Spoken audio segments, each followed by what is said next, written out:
Welcome to Brainstorm MTG. This is ELD with Fast Effect Double Speed Legacy with commentary. Starting out here with Goblins versus Merfolk, actually the most recent precon for the Dual Deck series. And Aether Vial, I'm sorry, just actually hardcasting Goblin Matron. Merfolk there, sitting with a Force of Will. This deck actually built to be all about hard advantage, trying to get the one-for-one trades.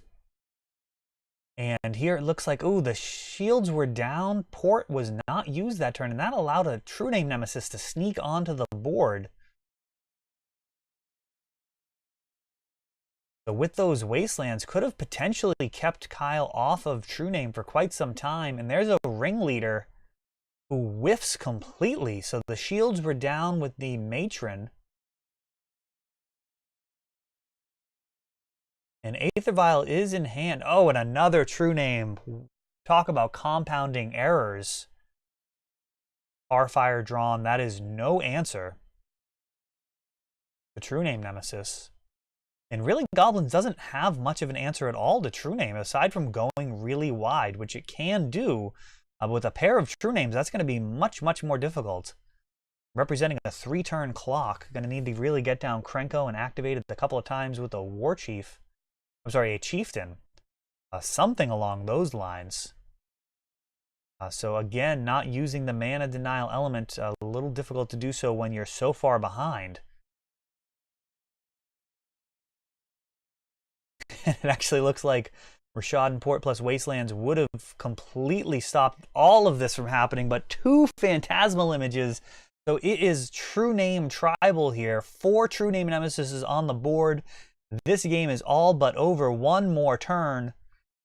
Gonna go ahead and hit both of those non-basics. And that's gonna do it. 5 True Name Nemesises is enough to take down Goblins. That is pretty brutal. Not a ton in the sideboard here. There is Artifact Destruction, which can be used on the Vials, and also the new Smuggler Copter. That is an excellent addition to Merfolk. It's really, even though it is not on Tribe, has just a ton of synergy with the deck. Pretty much every turn you want to be casting a Lord at 2 mana. And the biggest drawback there, especially compared to something like Goblins, where all of those creatures are hasty, is while he does pump the board, he doesn't do much to get in on the action himself. And that's actually where Smuggler's Copter gets crewed most effectively, is those creatures that couldn't have attacked anyways. And speaking with Kyle after the tournament, I mean, I really feel like Copter is able to give Merfolk something that it has not had, and that is the ability to manage its mana base. All the Brainstorm decks have a real advantage given the dynamic of lands within a Magic deck. So you have this huge percentage, you're talking like a third of your deck is mana, which doesn't do anything other than enable your spells. And there are ways of mitigating that to a degree by having utility lands, things like Wasteland and Rishadan Port to attack your opponent's mana base. But at the end of the day, those are not the cards that can actually get into the red zone and kill your opponent or be part of your actual combo outside of something like the lands deck. And that's really what Brainstorm does to a huge degree. It's the most common use, and that's because a third of your deck is mana. It allows you to manage, put lands back into the deck, and then shuffle with the fetch land to kind of reset your draws. And I feel like Smuggler's Copter kind of does that for Merfolk. I think it's really more exciting than perhaps some people have been giving it credit for. Starting out with Aether Vial on both sides, Wasteland on the Goblin side. And no red mana yet, very unusual, but a pair of Aether Vials now. And that can be very strong against Merfolk. And now he's actually going to play a Sorcerer's Spyglass. Go ahead and mark Kyle's win there so we know we are in game 2. And Sorcerer's Spyglass sees a hand of red cards with no red mana. And even though he has a vial of his own, this is tempting to name Aether Vial. He's got Force of Will, which could potentially stop, I guess, the Matron. I mean, actually, that feels bad no matter what. Force of Willing 3-mana 1/1s does feel pretty weak. And he does name the Aether Vial. And right off the top, ripping a land and gonna play Spiteful Games. Goblins perhaps not the best tribe to do it against. Taking out that land. And another Aether Vial. That is not going to do anything here. Ticking up both vials and a Cavern of Souls off the top. One of the best draws possible here. This is going to allow for uncounterable goblins for the rest of the game until he finds a Wasteland. And there's Matron. See Warren Instigator being grabbed. A lot of possible targets here for the Matron.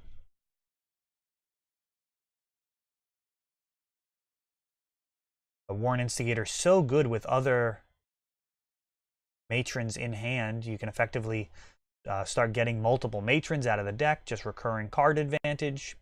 Goblin Ringleader is an option. And porting that island. And Merfolk severely restricted on the mana base. Really how game one should have went. Attacking the mana base. And Pendelhaven pumping that Warren Instigator. And here comes some damage to First Strike. Puts in a Goblin Matron. And a lot of options now. Siege Gang Commander, a very reasonable option. Perhaps the best one. Krenko also very good. Of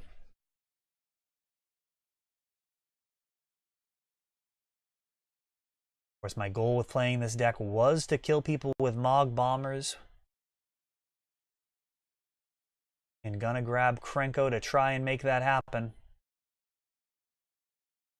Siege Gang, probably the safer bet, but if you want to be safe, you probably shouldn't sleeve up Goblins.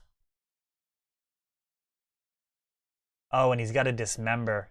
So immediately punished.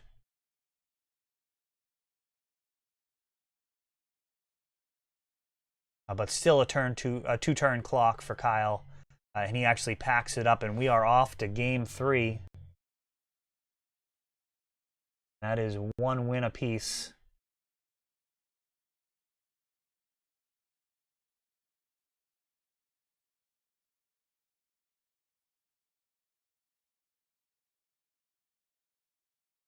Merfolk versus Goblins.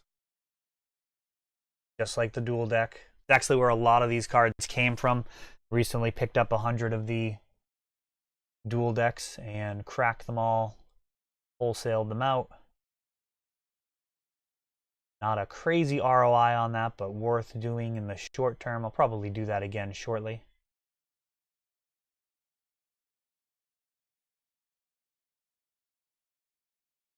Master of the Pearl Trident, Warren Instigator, Goblin Chieftain, Ringleaders, Tarfires, a lot of cards, and pretty reasonable to take a long-term position on cards like that. Ringleader right now, wholesaling very low, but I fully expect that card could easily get back up to the $2 range that it used to be. And the new art is actually pretty sweet. I'm a fan of it. The dual decks going away. Kind of tough to see when they might print him again. Of course, if he does go lower, really not that big a deal.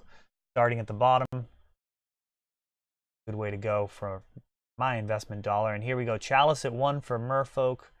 Tarfire being fired off in response. It's going to be dead otherwise. And going with the mana denial strategy here. And Mutavault into Silvergill Adept, revealing Lord of Atlantis.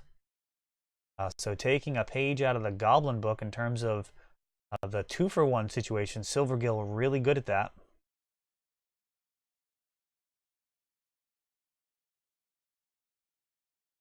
And another Silvergill, revealing that same Lord of Atlantis. Now, Pyrokinesis is in hand. And really no early action here. So perhaps a questionable keep. Pyrokinesis is very strong versus Merfolk in general, but perhaps not so strong versus a triple Silvergill Adept draw. And now two of them turning sideways, and that is going to draw the Pyrokinesis. And the question is what to pitch. And it's going to be Krenko.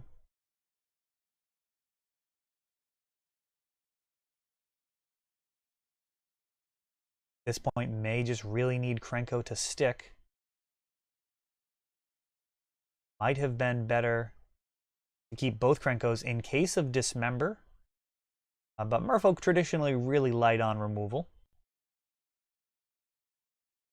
And there he is, Krenko uncounterable. It looks like a Dismember may have just come right off the top of the deck there. Lord of Atlantis coming down. Oh, and it totally is a Dismember. Smuggler's Copter. Brewing. Ditching Phantasmal Image, and there is the Dismember. And right now, representing quite a lot of damage. Oh, and a whiffed Goblin Ringleader. Oh, that is a terrible use of 4 mana, just getting a 2/2 there. That is pretty brutal. Krenko there could have potentially started to turn this around, though that Smuggler's Copter in the air, a real problem. And down to 4, so even if that was Krenko, would need a land and a Siege Gang in order to go wide enough.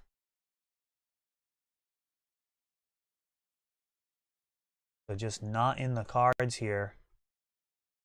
Goblin Lackey played into the Chalice. Really just going through the motions here. This game is very over. And it looks like Merfolk just taking it down. Lord of Atlantis crewing up that the vehicle there. Smuggler's Copter.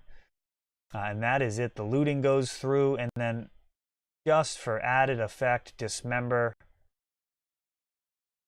And there we go. Merfolk taking it down. Goblins needs one more win to make the prizes. We'll see if that can happen in the next round. You made it to the end of the video. Thanks for watching. If you want to help the channel, you can click like or subscribe, or you can check out some of our other videos covering Magic's most powerful formats. Thanks for watching.